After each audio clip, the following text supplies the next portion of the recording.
Welcome to your basic starter guide for a Havoc Demon Hunter, a spec that I recently, in fact the whole class, that I recommended as being what I believe to be the perfect alt to have in Legion if you want something that you could jump on that is absolutely stupid fun, and I totally stand by that. I think the Demon Hunter is stupid fun, where you can accomplish everything you want to do in this game, whether you want to be a solo hero or be decent in groups. If you want to just be able to step into any scenario, the Demon Hunter is for you, although I'm sure there's many people listening who will go, we just got our damage nerfed. Yes, you did, but I'm talking about the guys who want to play a really fun spec that's totally over the top and fantastic. So remember, this is the basic starter guide. As always, little disclaimer, guys, as higher gear goes in Legion and the more oranges you pick up, things get a little wonky. So this is designed just to get you going. So let's take a look at the builds that you're going to go with your Demon Hunter. Currently in the game, there are two standard builds, and they're dictated by the end talents that they are named after. So we have the Demonic build and we have the Chaos Blades build.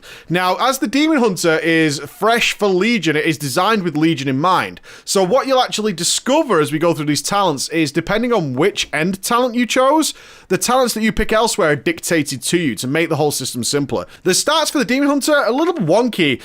For getting started, and I'm talking about you've just got your Demon Hunter ready to go, which is what this guide is aimed at, is going to be just picking up crit to get started with, and then you can mishmash your other stats pretty effectively. One thing I will let you know, though, is as you pick up more legendaries, this goes for every single class in the game pretty much, that the stat weights and stuff start to shuffle around, and you might end up, once you get higher gear level, like 900 plus, is simming yourself and trying to find out exactly what is the best. The reason we get crit is if your Chaos Strike critical strikes. You can see there, this is one of our main spenders. It's 40 Fury spender. Fury is our resource. It refunds. Okay, it refunds. And this obviously turns into Annihilate when we use this thing. Oh my god, it's so good every single time. Every time we use it. If we use Annihilation, it also, if that crits, it refunds our Fury. So getting more crits so we can just spam more Annihilation is very, very cool. You can see it crit there, so it refunded for me, and it crit again, and it refunded for me, and you get to chain them back to back. So crit is a good place to start for that very reason. Right then, let me explain the endpoint talents first, because that's going to make way more sense as we move through the tree. So what is Demonic? What is the Demonic build? Well, I-Beam causes you to enter Demon form for 8 seconds after it finishes dealing damage. So I-Beam is our big AoE spell, so this should already dictate in which kind of content you want to play Demonic in. I-Beam is also cool. It's very, very cool. And now it turns us into our Metamorphosis build, which means we can use Annihilation and Death Sweep and all this kind of cool stuff for a little short period of time. Absolutely wonderful build to go with. Obviously, this is like a Mythic Plus style build. It actually synergizes really well with a number of things. One of them will be the talent here, and I also want you to be aware of the artifact trait. It's there, Feast on the Souls. When you consume a Soul Fragment, the remaining cooldown on I-Beam and Chaos Nova is reduced by 5 seconds. So you can get way more I-Beams if you talent certain ways. So we're going to look at it now. Blind Fury. I-Beam generates 35 Fury every second, and its duration is increased by 50%. No duh, right? If you're taking Demonic, which revolves around you doing I-Beams to get into meta more, we want to do more I-Beams more regularly. Boom, Blind Fury. Let's buff the shit out of I-Beam. Simple stuff, right? This is what the Demon Hunter is designed around. It should all make easy sense to you.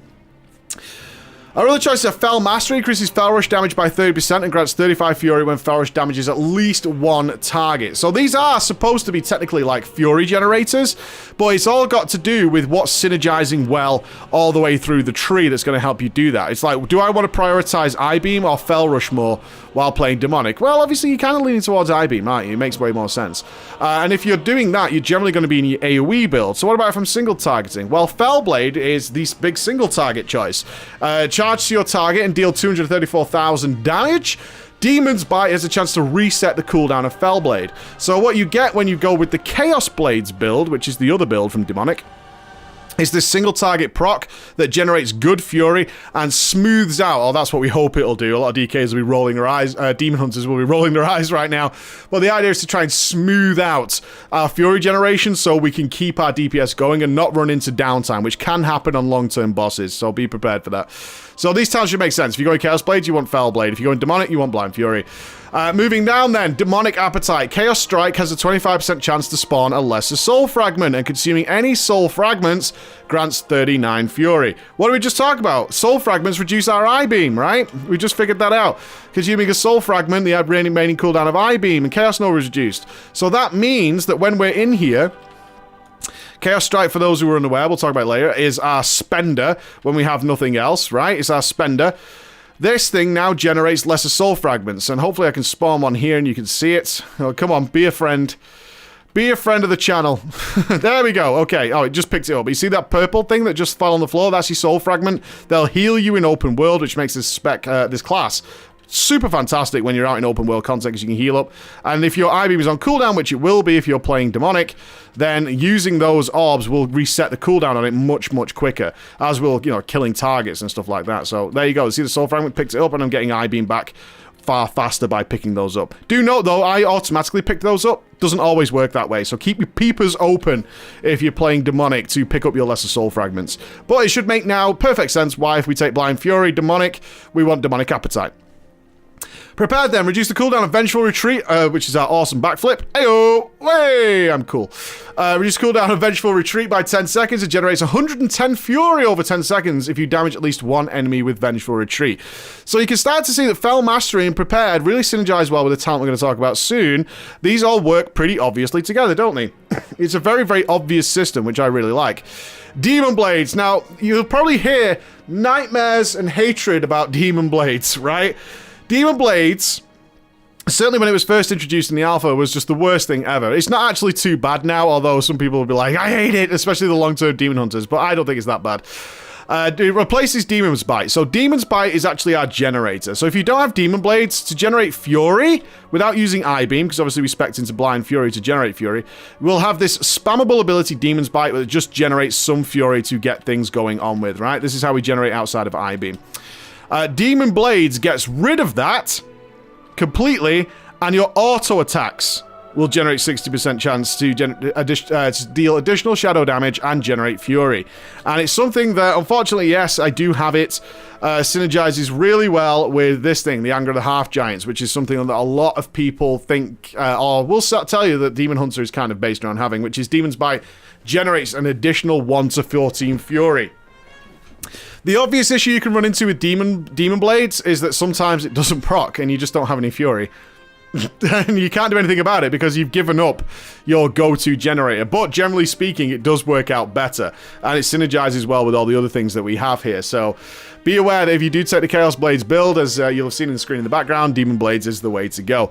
Wait, what do I do there? Chaos Cleave. Chaos Strike hits all nearby enemies for an additional 10% damage. Now you can see Chaos Blade is our other spender outside of I-Beam, pretty much, and all our other cool AoE abilities, like Blade Dance and all this good stuff, that we're going to be spending. And obviously, we've also spec'd into the idea that Chaos Strike is going to generate us some soul fragments to reset our I-Beam more effectively. So it then makes perfect sense why we would take Chaos Cleave, right? Makes total perfect sense why we'd want to take that. Hitting more targets, we're going to be using it anyway. Again, easy synergy throughout the board. There you go, we get that fragment, reset the I-Beam, and so on and so forth. First Blood. Reduce the Fury cost of Blade Dance by 20 and increases its damage to 722,000 against the first target struck. Absolutely awesome. And this builds way more priority into doing your Blade Dance like DPSing, especially if you're already going to be Blade Dancing. Blade Dancing is something most of the time we want to keep on cooldown in most builds. But there you go. Blade Dance getting that huge buff from there. Or you could take Bloodlet though. Throwglaive causes targets to bleed for 150% of the damage inflicted over 10 seconds. If this effect is reapplied, any remaining damage will be added to the new Bloodlet. Now, this one's an interesting one. I'm sorry for the cough. I've been on Argus all night. I've only had 1 hour's sleep on this one. So which one of these two? Generally, it's a choice matter, right? These come down to fillers sometimes or more prioritized. Obviously, if there's more on target, there's way more priority in a lot of situations towards Blade Dance, but Throwglaive is also decent for this. They're actually very similar spells that do different things. Which one is better can kind of change very quickly. So the recommended build shows you which one you should be taking for now. Keep your peepers open as to which one changes all the time, because it does tend to switch around more regularly than I think most people appreciate. Level 1 of 4, we got some defensives. Soul Rending gains an additional 70% leech while Meta is active. Now, obviously with Demonic, we're in Meta a lot of the time, and therefore we're constantly spam healing ourselves. And it also means that we can use Metamorphosis to give ourselves a full heal. Wonderful if you're soloing rares and all that kind of stuff, or in some dangerous scenario, or fighting a really scary boss. You ain't gonna die while you're using this, because you're doing so much damage and leeching so much. It's absolutely awesome.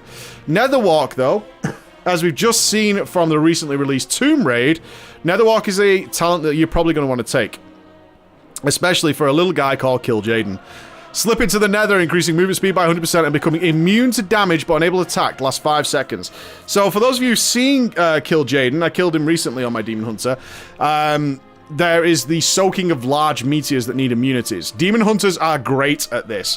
One, their mobility is extreme. So even if something horrible happens, like on that fight, it doesn't matter if you're not familiar, but you get knocked back by giant orbs, and suddenly you have to soak something that's way over there. The Demon Hunter can get knocked back, and then you can go, I got this. Don't even worry about it, right? And then we can backflip at the end of it and be all the way across the map in seconds, where other people can't do that.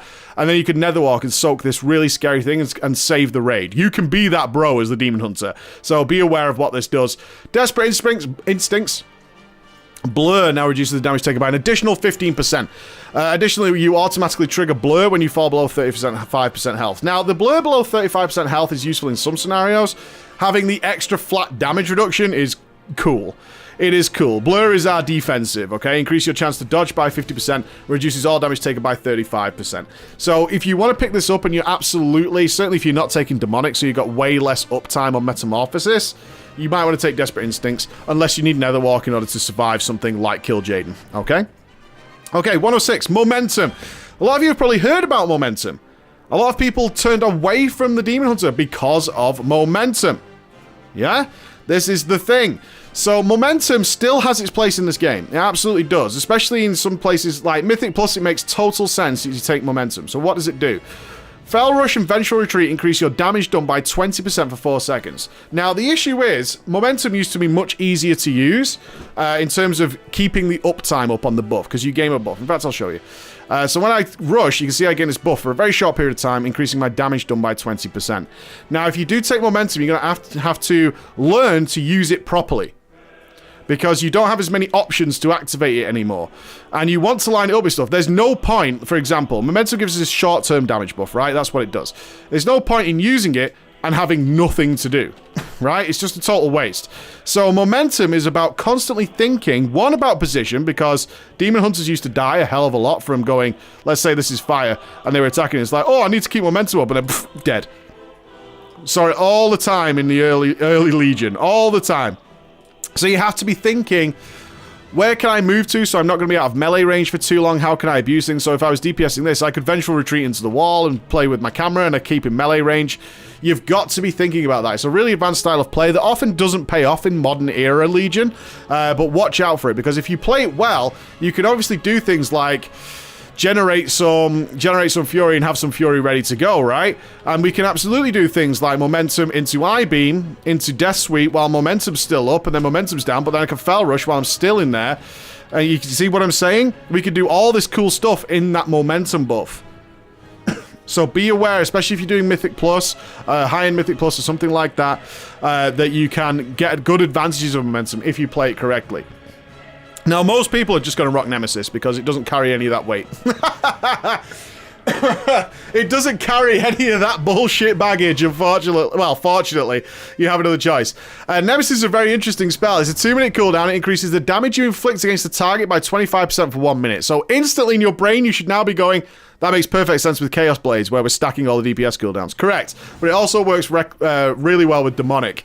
When the target is slain, like it would do in a dungeon, you will inflict 25% additional damage against all creature types matching that original target. Humanoids, dragonkin, etc. for the remaining duration. It's a big fucking buff that carries little to no weight with it. It's very, very simple in how it works. You stick it up, you kill a certain type of creature, and you have a big damage buff, and you're not trying to throw yourself into walls or trying to rush out of melee range or anything like that. A lot of people, and who can blame them, like ease of use. And I'm not blaming them either. Generally speaking, it just works out flat out better to do this. But be aware, don't pop it on the one humanoid in the dungeon, right? Don't do that, and then spend the rest of the dungeon attacking demons, because you won't get the benefit of it. It has to match the type. So that's the only thing you really need to consider. That's the baggage. Compared to Momentum, that's not a lot. That's not a lot. Fell Eruption is there, though. It does carry a stun with it, so if you want a stun, especially if you're soloing, you can do stuff like that. Impales the target for 900,000 chaos damage pretty much, and stuns them for 2 seconds. So it's a 30-second cooldown, it just goes smack. Generally speaking, that's more of a solo type play, or unless you desperately need the stun, because you're going to get far more benefit than this 847,000 damage, which isn't a great deal in Legion, let's put it that way, compared to Nemesis's overall damage on multiple enemies, especially if you're eye-beaming them all and doing that kind of stuff. Now to Master of the Glaive. Your Throw Glaive now has 2 charges and snares all enemies, hit by 50% for 6 seconds, and lovely slow. A lovely slow, and obviously you can see some synergy going on with a Bloodlet there, where you're going to be using Throw Glaive a lot. You can start to see some synergies going on there. Unleash Power, though, removes the Fury cost of Chaos Nova and reduces its cooldown by 33%. This is a CC, essentially, tier. And Demon Reborn, invoking Meta, also resets the cooldowns of Eye-Beam, Chaos Nova, and Blur. Now, you might say, why not take Demon Reborn? And you can absolutely do that, and there are some people who do that. Generally speaking, though, once you're in Meta, you kind of want to be using other abilities and picking up soul fragments to reset your eye-beam to get it back, but you can't always do that, in which case you might find more benefit that way, okay? Removing the Fury cost of Chaos Nova and reducing its cooldown is what I've taken recently, because I've been doing a lot of CC in dungeons. Generally speaking, I'll take Demon Reborn. I don't really want the slow. What I can do is go into Meta and then instantly pop back out of pop back into Meta using eye-beam, right?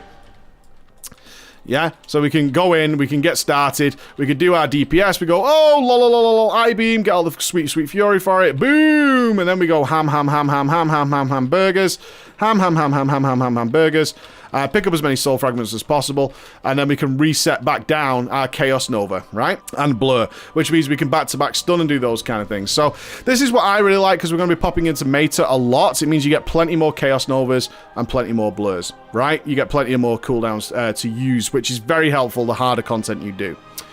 So level 110, I've kind of talked about these already. Demonic, you know exactly what it is, and Chaos Blades. It increases all damage done by 30%. That's all damage done, not to the target. It's a buff on yourself for 18 seconds. While active, your auto attacks deal 150% increased damage and causes chaos damage. So you just get this flat damage buff. It's actually quite boring.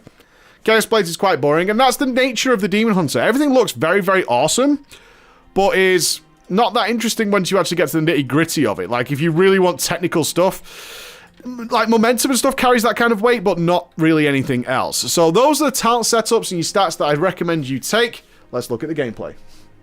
So how do we play it then? Well, most of it should be pretty self-explanatory based on the talents I've given you. If you're taking the demonic build, the buttons you want to use are pretty self-explanatory, honestly. All we really want to do is use eye-beam as much as possible, collect soul fragments to use more eye-beams, and then utilize the spells within eye-beam and then generate more souls to do, because we have things like Chaos Cleave and Demonic Appetite. That's how we're going to do it. So you don't see things like Fell Rush and Throw Glaive getting much use here, because we can be hitting something else. It's as simple as that. We can be hitting something else. If you're aiming a lot of stuff, then surely you can blade dance in between there. But generally speaking, you would get better off just from cleaving with Chaos Cleave to get that done. Get into Meta as much as possible. Start spamming that Annihilation and that Chaos Cleave, generate more soul fragments, yeah? Get use out of it. That's all it's about, and stack some cooldowns in there. A big part of playing a Demon Hunter is lining stuff up nicely, because you have mega DPS spells like the Fury of the Illidari that don't cost anything and are on short 1-minute cooldowns. So utilizing these effectively is what's going to separate the men from the boys. Not wasting soul fragments with the demonic build is also going to be a big one. All we're trying to do, if you're playing demonic, right, in pretty much all scenarios, is get back into eye-beam and back into metamorphosis as fast as humanly possible, so we can utilize all this big bonus metamorphosis damage. That's what we're about. That's what's going on there. Really simple. So it's every talent you pick up clearly deprioritizes other spells in your arsenal, and that's something you want to be aware of. So that's the demonic build. It's as simple as that. Get back into meta as much as possible, eye-beam as much as possible. That's the basic starters to get you going. Now, if we take anything else, right, if we go with a single target build, which will look something along these lines, then you're going to be switching that up again. This is about putting cooldowns together, and you can actually macro this stuff together. You can see I did this. I made a macro that was both Nemesis and Chaos Blades, and what we're trying to do here is to put as much damage as possible while in Metamorphosis, and then keeping track of our Fell Blades to keep our Fury nice and high. So obviously we can take Demons. Oh, almost forgot Demon Blades. People would have lost their fucking minds if I didn't take Demon Blades. I hear you. I see you there. Don't you worry about it. Put our anger on as well. So we're trying to build into this big metamorphosis. So how do we do that? Is we use Fellblade procs here. You want to be keeping an eye on Fellblade. You see how quickly it can proc and it can generate this kind of stuff. But coming into meta, we want to be ready for it. We want to have Chaos Blades and Nemesis, obviously. We want to be setting up for those things. We want to fly into meta. We want to pop all the things and get a Death Sweep out, drop our Fury of the Illidari, and then start spamming as much damage. What we're aiming to do here is a golden rule across every Demon Hunter who plays this, is try and put at least three Death Sweeps into our Chaos Blade. It's not super difficult to do by any means, but you want to open immediately with a Death Sweep when you go into this meta, and then use as many as possible while you're in there, and get as much damage out of this as possible. You can see I'm using Death Sweep as soon as it comes off cooldown, delay a second, and then pop that Death Sweep and get as much damage as done, and then we're out of it. And now we're just preparing for like the next meta and using general skills in order to get that done. Depending on what you've done here, First Blood obviously reduces the cost of Blade Dance, so we can Blade Dance single target now because we've made it nice and cheap and nice and effective. If you take a Bloodlet, then you can obviously throw Glaive in there. You can also find opportunities to slip in the other spells. Now, as you can see, if your Fury's nice and high, it's just better to be spamming a Chaos Strike and getting all... I'm getting like a crit streak now that would make some Demon Hunter friends of mine a little bit angry. But that's just the way it goes sometimes with the Demon Hunter. Is finding opportunities to use things like Throw Glaive and Fell Rush just to squeeze them in. Remember, your Fury's not going anywhere. It's really not going anywhere. As long as you're not capping it, you're not wasting any. So you can find opportunities to throw in these free extra spells and keep them recharging without losing DPS. In fact, most often than not, it's going to be a DPS gain to do that. So you can use a very, very simple process of DPSing with the Demon Hunter that looks super cool. It always looks good, and it isn't too difficult to pick up and play. You can actually sort this out for yourselves really, really well. So that, my friends, is the basics to get you started with your Demon Hunter.